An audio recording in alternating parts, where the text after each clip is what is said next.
My proposal to them is, okay, you've got a CNC machine. Do you want to turn that into an ATM? Welcome to Clicks and Bricks Podcast. We talk about the entrepreneur mindset. If you get one shot at this, what kind of shot are you going to take? If we forget who we are, they're going to forget who you are. And you've got an adversity story that's out of this world. Everything from that Main Street brick and mortar to that billion-dollar manufacturer. Can you tell us a little bit about what Baru is and on the elevator pitch, because it's a lot to unwrap, right? Yeah. So in a nutshell, we're tapping into underused manufacturing robotics to bring manufacturing back into our communities.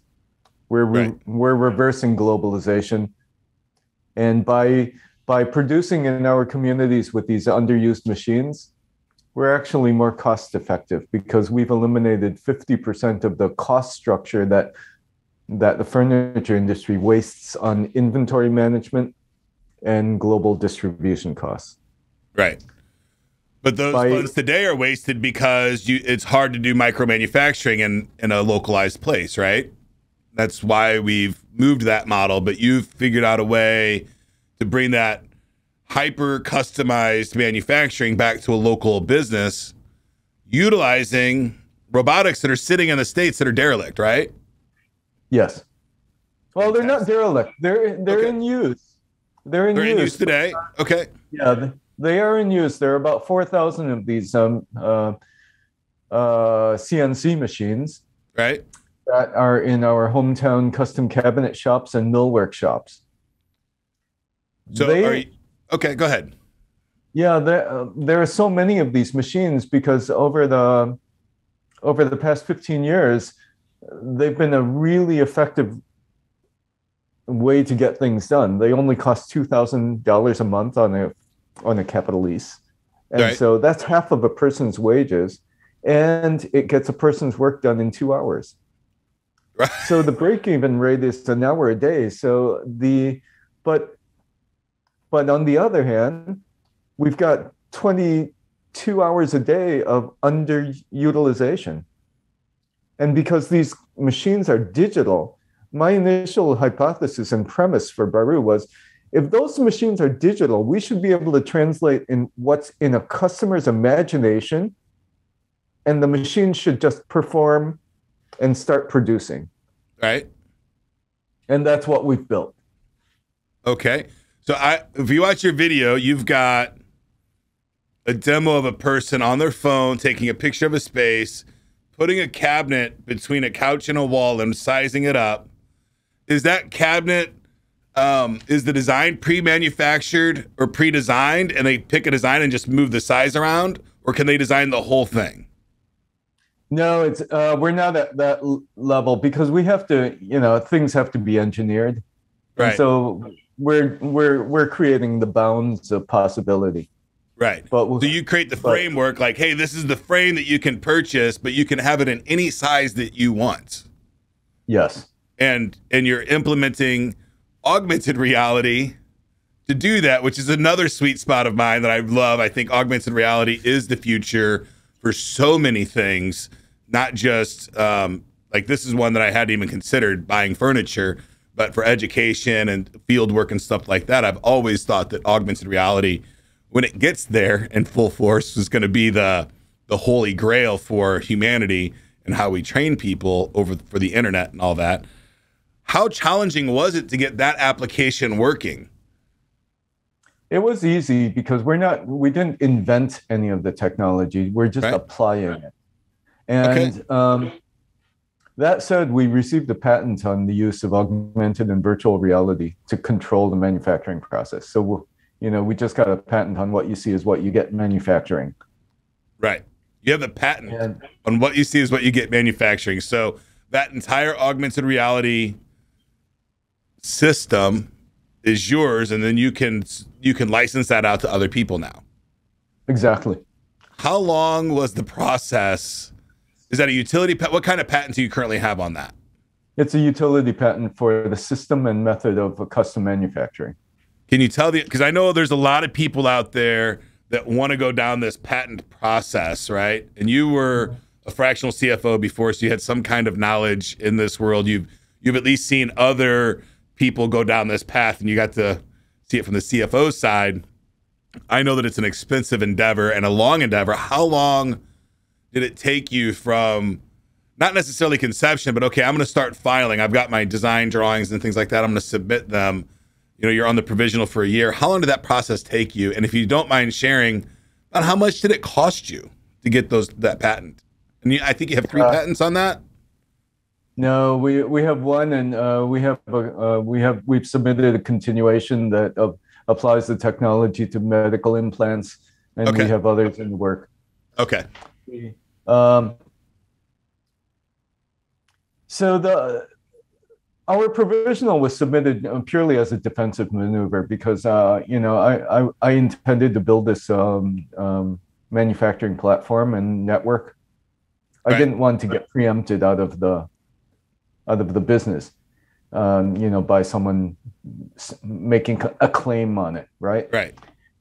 So that was in. We submitted the provisional on June 15th of 2018, and over the course of it was recently issued on the 22nd of February of this year. Oh, congratulations! All right, so that's a couple years. Yeah, 3 years, 4 years. Yeah, and I was thinking that was pretty quick turnaround to have it completed from 18 to now, but if it just finished, that kind of makes some sense. Yeah, it was a simple application because it was novel enough. Okay. And that also made it super cheap. If it started getting expensive, I would have pulled the plug. Okay. And then what is expensive? 10,000 or 30,000? Where is that number? The total tally for the first patent was 12,000. Okay. So that's on the low side, right? I generally tell people, if you're looking at a patent, you should expect at least 10, but you should have 30 just in case, if you really, really want to push it all the way through, because if you commit to the 10, you kind of have to protect it with that other 20 if people start coming out, right? I don't think I would have been willing to do that because it was with every correspondence from the patent examiner, I looked at, okay, what's the probability of this thing actually materializing? Right. But the provisional, for the people out there watching, the provisional is super cheap. It is. Right? I wrote it myself. And you get to have that, and that protects your concept for a year while you continue to do the research and make the decision if I'm going to go all the way out with this or not. Right. Exactly. And that's in a very important year that I think more people should appreciate the fact that they can put their idea into provisional patent and have a year to kind of play with the idea to make sure that, is this even a viable idea? Is it, how much pushback am I going to get? What kind of gotchas are you looking at in that first year? I mean, what kind of hurdles are you trying to look for or foresee in that first year with your provisional? Essentially, I ignored it. Once I submitted, I wrote it. Our prosecuting attorney rewrote it in an excellent manner, and we submitted, and we essentially ignored it until it was time to make the decision whether we formalize a filing. Okay. Is there the process, like in trademarks, there's a process where people can dispute your trademark? Is that the same process with the patent? I don't even know. Okay. I don't even know. Yeah, it goes fast. Right, things are moving fast because you do the provisional and then you get to work with all the technology and creating partnerships. Yeah, because now you know that you're at least somewhat defended on your idea. You can start talking about it in public, right? Exactly. You can bring people in and start dealing with stuff. Fantastic. So how does this work? If I own one of these machines today, I've got a CNC wood cutting machine and I have a company. Am I a client of you or do I onboard your platform? How do you take advantage of these 22 hours of that CNC machine sitting in a manufacturing floor? First of all, we have to align on which software you're using to control that machine.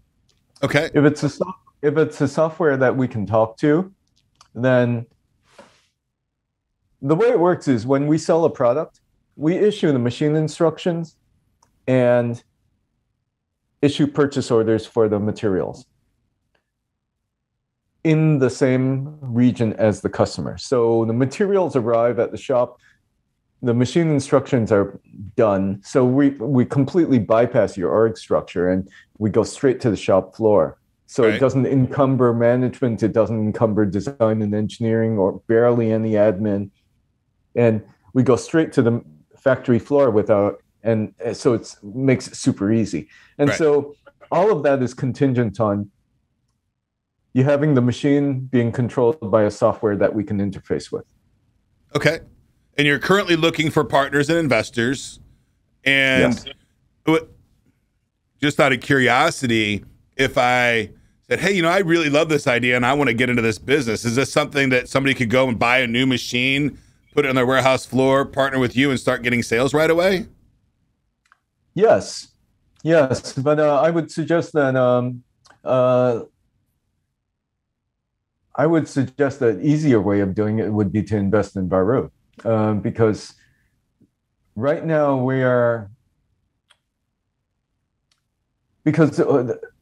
at some point, I expect when we're at volume and at scale, there will be entrepreneurs that want to set up a greenfield shop and get it financed for $500,000 and become a base load capacity type of facility for Baru.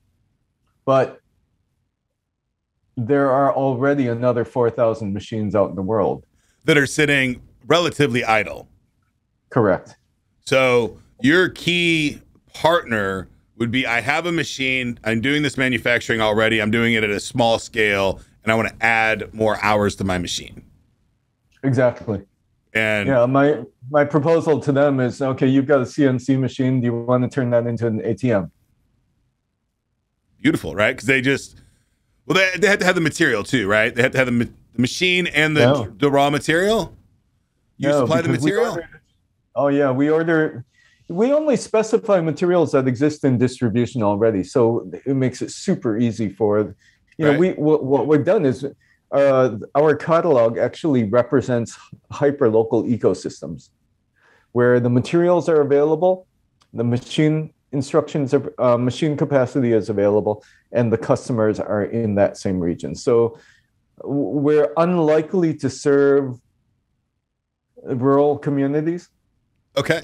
But, in the top 100 metro areas with 250 million people, there are the machines, there is the distribution of materials. And right. Because our thing is eliminating long distance transportation. So we avoid packaging and we avoid all that cost and hassle of long distance logistics. Right. We're just doing last mile delivery. Okay. And if you don't mind me asking, where do you originate from? Personally? Yes. I was born in Indonesia.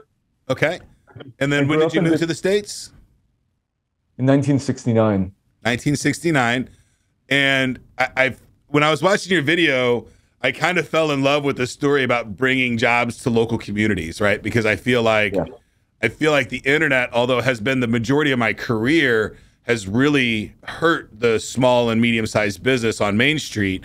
And I love that, you're coming from, an immigrant to the States, although you've been here for a long time, you basically just an American now, right? So, but you have that, that traditional American, bring jobs home kind of mentality. Were you raised with that, or is that something that you developed over time? No, it's I come at this from a pure. We all have our ethical considerations, right? And I'm a strong believer that efficiency is inherently ethical. I love efficiency. It's one of my favorite things on the planet. Yes. And if we can eliminate 50% of the cost structure of an industry and help local communities thrive, that's a double win. Right. So is your vision not just localized manufacturing for America? It would be everywhere. It would be bringing this to Africa and Europe and Asia and all those countries long term? Sure, wherever the customers are is right. I mean, it's a basic economic principle. You know, you de-risk things by financing things locally for a local market. And so why shouldn't we do this with production? You know, because economic activity and economic healthiness is based on the circularity of workers and buyers supporting each other. Right. And you know, the folks that are maybe that may object to our operating model are long distance transporters, but that industry needs to go away as much as possible. Right. It doesn't add any explicit value. Right. Right. It feels like a negative across the board to me. The long distance, you know, that we're, you know, from Asia, we're shipping, you know, a bunch of stuff to the States and then we're shipping cardboard back. It doesn't seem to be that efficient, right? And then you found a way to make that much more efficient. Do you also, because you're hyper localized, do the products change to the individual market? It will eventually, yeah. Right. So obviously just the easy one, the northern and the southern, right? You've got colder temperature and warmer temperature. So materials might be different and your really shopping experience from there.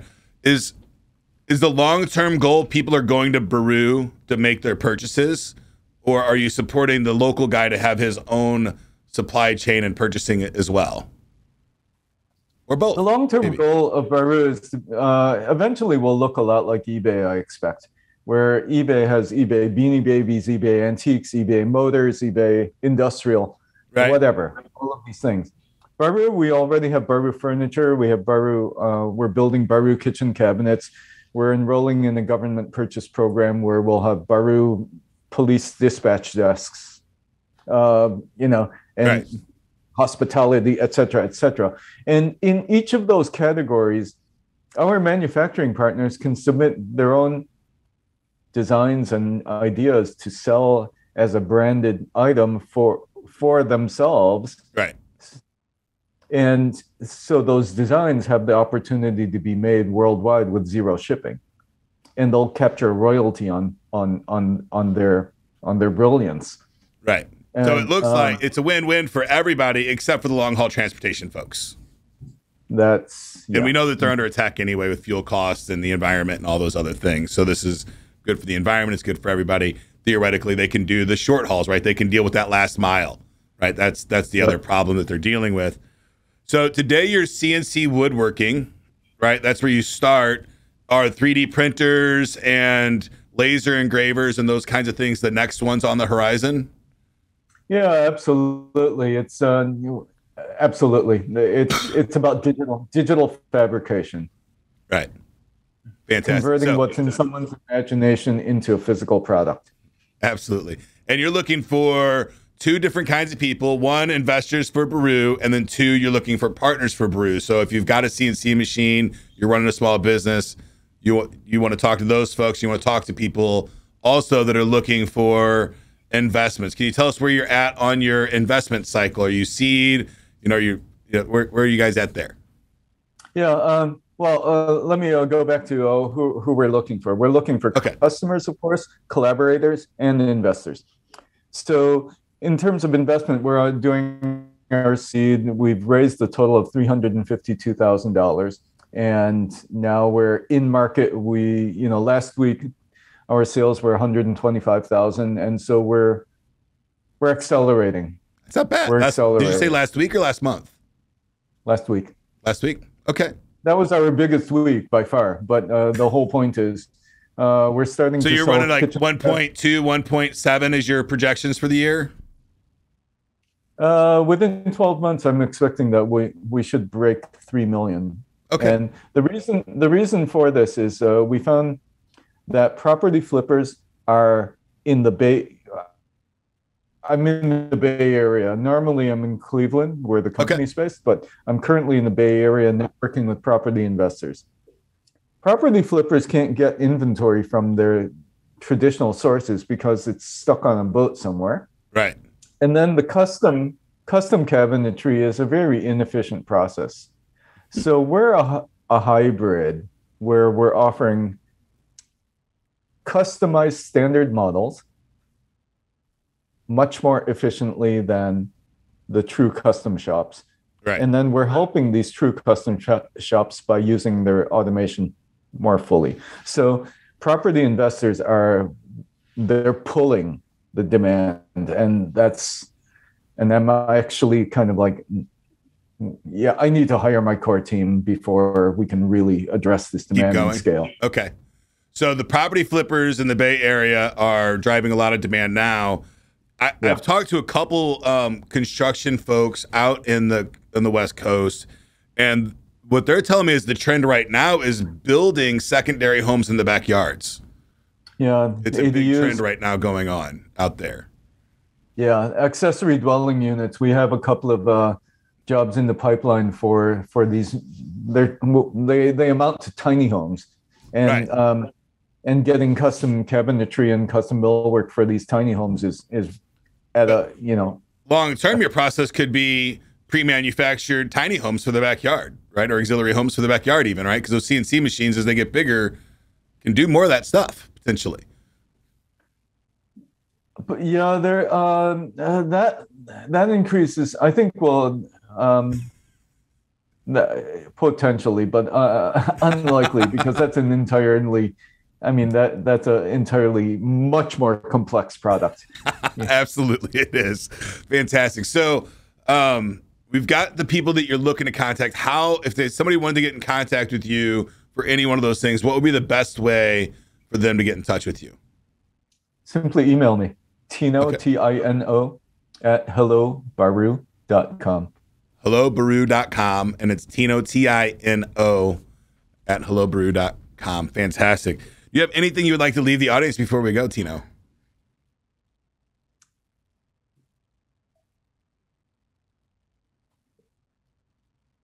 Yeah, this